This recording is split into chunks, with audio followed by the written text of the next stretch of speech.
দ্বিতীয় বিয়ে করায় স্বামীর পুরুষাঙ্গ কেটে দিল স্ত্রী। দেখেন, স্বামী দ্বিতীয় বিয়ে করেছে বিদায় স্ত্রী পুরুষাঙ্গ কেটে দিয়েছে। কোনো নারী পছন্দ করে না তার স্বামীর ভাগ অন্য নারীকে দেওয়ার জন্য। এটা বিশেষ করে আমাদের বাংলাদেশের মহিলাদের ক্ষেত্রে সবচেয়ে বেশি হয়। এখন সে স্বামীকে ভালোবাসুক বা না বাসুক, সে যদি অন্য জায়গায় পরকীয় করে তারপরও তার স্বামীকে কি করবে? অন্য নারীকে দিবে না।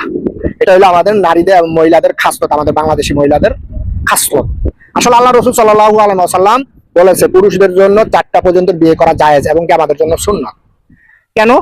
আসলে ঘটনা হয়েছে, আপনি আমি যদি একজন নারীর ভরণ পোষণ এবং দ্বিতীয় বিয়ে গুলো ওই নারীর ভরণ পোষণ সমানভাবে হক আদায় করতে পারি, ইনসাফ কায়েম করতে পারি, তাহলে কোনো নারী এই বিয়েকে বাধা দেওয়ার কোনো সক্ষমতা রাখে না এবং তার উপরে জায়েজও হয় না।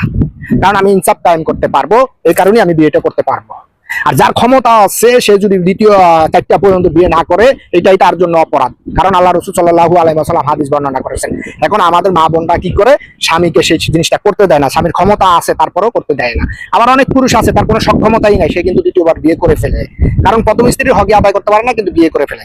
কিন্তু আপনারা যে কাজটা করেন, আপনারা স্বামীর হক আদায় করতে পারেন না, তারপর স্বামীকে দ্বিতীয় বিয়ে করতে দেন না। এই যে বোন যে কাজটা করেছে, এই কাজটা খুবই অন্যায় করছে। দুনিয়াতেও যে সে শাস্তি পাবে এবং আখিরাতেও সে শাস্তি তার জন্য অবধারিত।